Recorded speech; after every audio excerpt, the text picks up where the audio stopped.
We're obviously going to be talking about brand storytelling this morning, and we have a esteemed panel of guests with us. So I will just quickly introduce everybody. First of all, we have Rankin, photographer, filmmaker, founder of Hunger and co-founder of Dazed and Confused. We have Jonas Ackerland, award-winning filmmaker, and we have Ronajoy Dam, whose title is... Group Creative Director. Okay, Group Creative Director of Dazed Media. I've done two little films. One film describes the other film, so watch the first film, the description, and then if you want to watch the other film, we'll show it. And it's about a brand that I work with called Coco de Mer, and it's about kind of creating a film that we did with them, which was made by 6 directors, so it was the first collaborative film that I'd ever made. The objective for me was to create Instagram on cocaine, basically, because I feel that the way that we consume imagery these days is so fast and so kind of scary, especially if you're a photographer or a filmmaker. How do you come up with the kind of creative idea behind those? For music videos? For music videos, yeah. What's the kind of process for you? I mean, what do you take your inspiration from? Well, for starters, I'm by myself. On advertising, I have a group of people that spend a year figuring out the 30-second spot that I'm supposed to shoot. Yeah. So that's a big difference. But I try to, with my commercial background, I try to be as professional as I can and try to figure out what the specific timing and artist is about at that moment. You know, it's never an ego trip. It's never what I think it's good for me or what I think is cool at the moment. It's always what I believe is the right thing for the artist at the moment. In there as well, we saw a couple of clips of the film that you made with Duran Duran. Do you want to tell us a little bit about that? I mean, there was the shot in there with Naomi. Yeah, I mean, that's one of the things that happens a lot now the last few years is it started as product placement, where we usually get thrown a product like on the day of the shoot. You know, we all seen those Beats headphones. We have indeed. Yes. We all seen those cars and the smartphones. So, in regards to something like that, I mean, just quickly, sort of, what's the process? What are the relationships between each of the different brands and yourself? How do you kind of keep everybody happy? Well, I mean, that was basically like having 4 different clients. Yeah. Luckily, Duran Duran is the kind of band that liked it, and they were really generous with their time, and they actually went all down to Switzerland and went to some party, and they performed. It was like, so when you have an artist like that, it makes it much easier. I was going to ask yourself, how would you define brand storytelling? How would you define kind of branded content? I think that branded content, it's like a mix between advertising and kind of explanation, because the branded content has to be interesting to the people watching it, to the audience, and yeah. If it isn't, you know, if you're not making something that people want to watch and want to share, that in this space now today, you can't have that 30-second commercial. You can't have that definitive moment where they've got nothing else to watch and they just watch that. You have to do something that's interesting. I think I would add to that it's almost like you have to get rid of the brand word in that phrase. It's just about storytelling, and there's a difference between pushing a product and advertising to creating stories. So it's the same process. Like, what are the themes? What are the things that you're trying to bring to life? There's that great sort of Dennis Hopper quote, you know, audiences don't want to be audiences, they want experiences. And I think that's very true to the idea of brand storytelling. It has to be something that's interesting to people that are going to watch it, whatever brand it is. Yeah. I mean, a lot of people, I guess, talk about integrity and authenticity when it comes to that kind of content.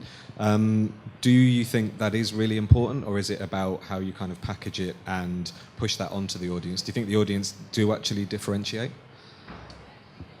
I think there's an element of transparency that's important. I think people are going to see through it. It's about the way that you include and shoot that. So, you know, I mean, Jonas will be able to kind of explain more, but with that Supermodels video, it seemed like there was a great film that came out of it at the end, you know, whether there was Swarovski diamonds or otherwise, you know, people are going to understand that. If you're trying to be sly about it, then I think that becomes, you know, you're kind of calling yourself out. Yeah.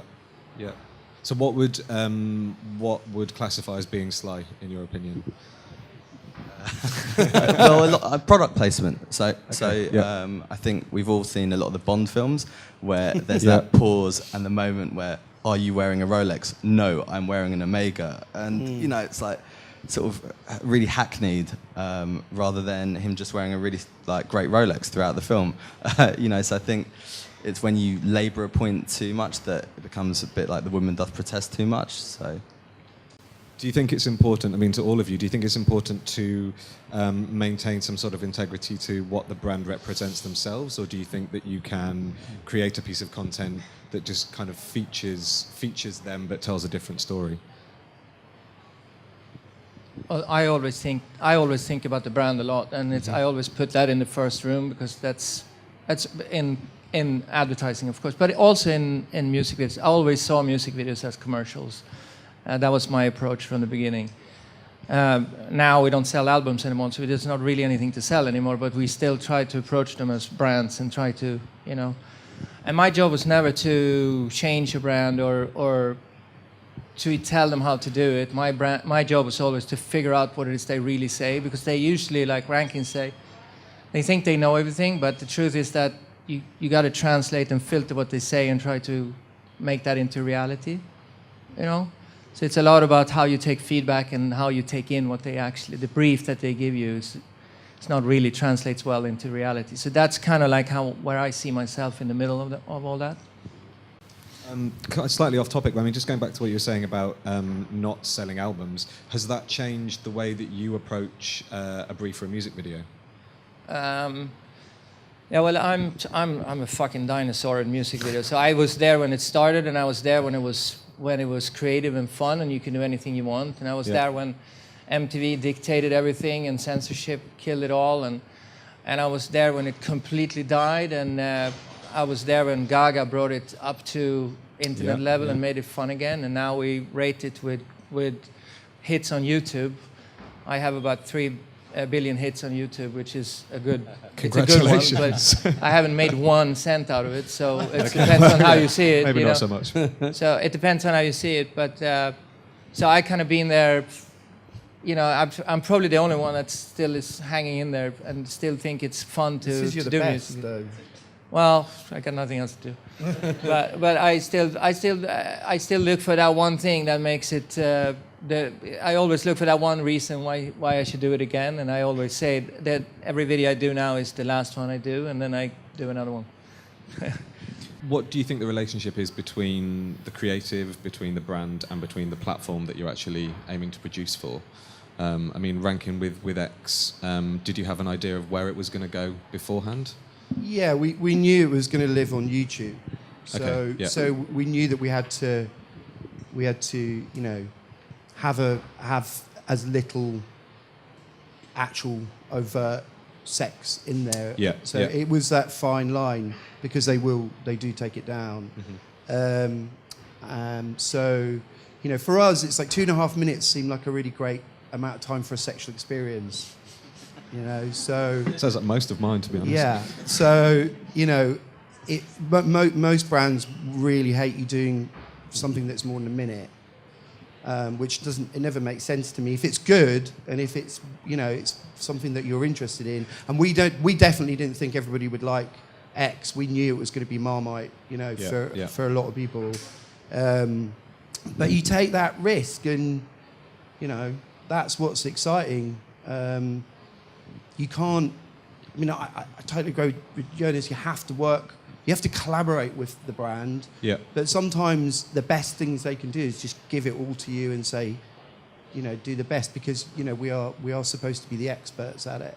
What do you think are the parameters that makes something successful? Not what are the parameters that kind of, you know, the creative parameters, but the relationship between, for example, yourself and the band or the brand, and then, you know, whoever else is kind of involved.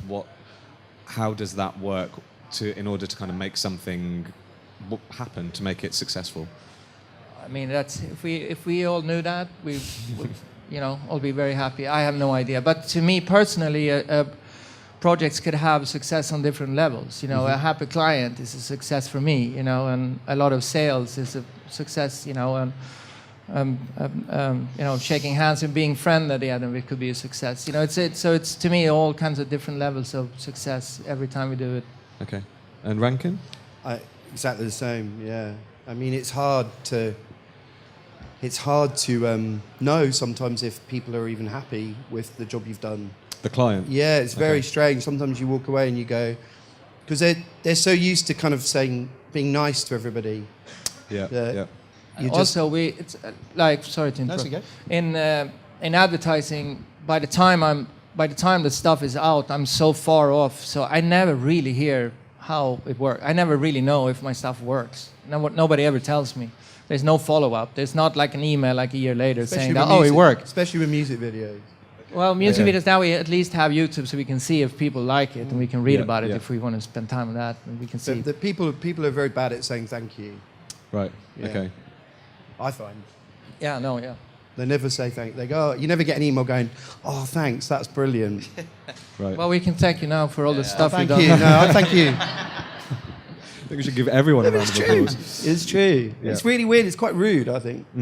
I'd say in the process, however, trust and instinct are really paramount, especially on kind of projects that have been successful for me, in that without a level of trust, you just end up in this kind of horrible kind of vicious circle where no one's ever going to be happy.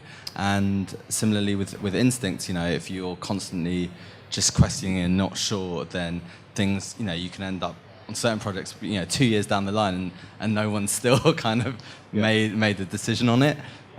So I definitely think within the process part, trust and instinct, I think, Instincts are paramount. really important. Yeah.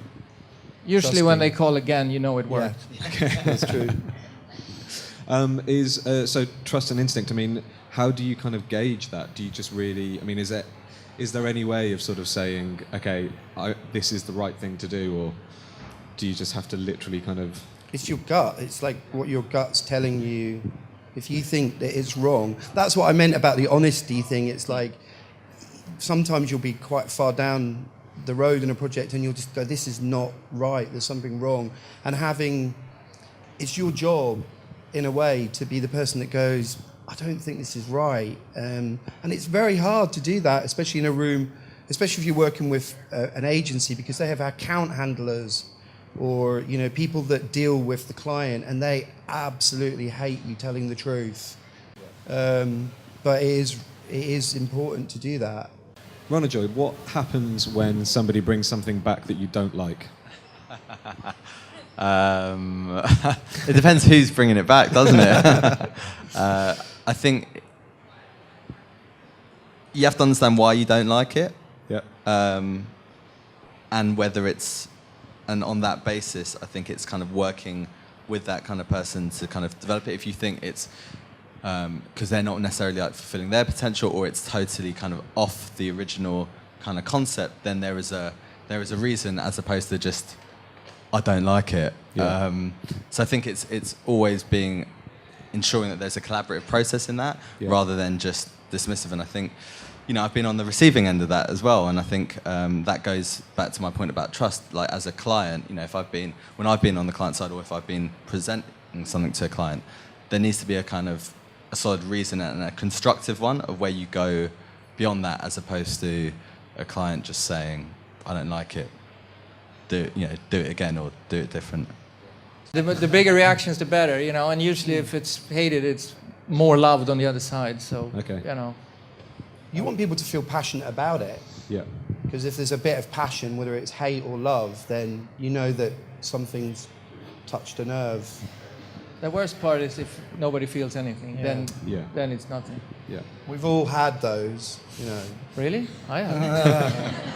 I set you up there. Come on. And I think especially in branding content, going back to what I was saying about trust, you know, you can often end up with dialogues with clients where it becomes creative by committee, and what you end up with is something very kind of lukewarm and tepid, because you've got, you know, 20 people's different opinions.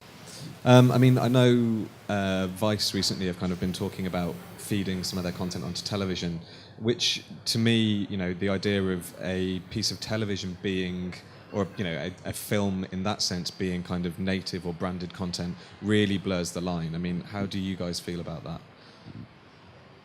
Do you think it's a positive thing, a negative thing? Do you think it? I think if the stuff they're showing is good, then that's a great thing. Yeah. I think that's what I mean about audiences. No, but Do people really like advertising? Well, that's. I don't think people like it. I don't think people go, oh yeah, They might see a couple of good ads and go, yeah, that, but they don't necessarily want to be sold to. Yeah. So, this new way of presenting stuff that's maybe a bit more interesting and trying to capture their imaginations and makes them think, oh yeah, I'll have a bit of that. I think personally, I prefer that than, unless it's a really great ad by Jonathan Glazer or something. It's most of the time you just forward through ads and you click you skip on YouTube immediately. You don't want to watch it. So I think the more interesting the content can be, the more interesting it is for the consumer or the viewer. But let's ask Joe some more questions about him, because he's really interested. Yeah. Well, I mean, so from your perspective, Jonas, would you consider creating a piece of film that the brand was involved in much more intrinsically? So, I mean, would you consider creating something for TV that kind of the brand were funding and that had that alignment going through it? I mean, sure. I mean, as long as it gets made and there's some sort of integrity in there, yeah, sure. Why not?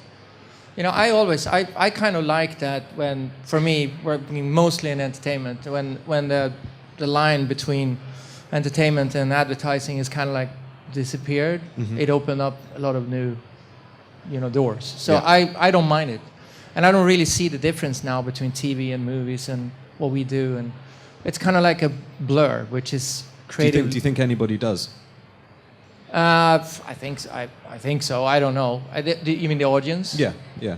I think the younger generation doesn't really care if what we call it. I think we still do, because at least I am. Most people in here are young, but I'm very traditional, and I'm not very active on social media at all, and like all those things. So I see myself as an old guy that's going to disappear. But I do creatively. For me, it's a fun time to be able to do that. And would you make a branded feature film? Sure. Well, I mean, my movies are, because I do a lot of advertising. It buys me the freedom of not give a shit when I do my movies. So I'm drawn to these really small, independent, dark movies. So I'm trying to stick with that. It's a plan I have to kind of like finance my life with other stuff so I can do my movies. But yeah, I don't have anything against it. No. So would you do like a big blockbuster if you were offered it? Probably no. But again, it depends on what it is. But I wouldn't spend a few years on that. No. Does that come down to creative freedom or? Yeah. Well, I mean, it's probably the material out there. I don't know. I like big movies too, and I like to go and see them. But I wouldn't even know where to start to do one of those. So I'm not sure. I wouldn't know. I would never be offered one, but I would. No, I'm not sure I would either. Though. I would never. There was a time in especially in Los Angeles when you as a music video could basically take a job from Steven Spielberg.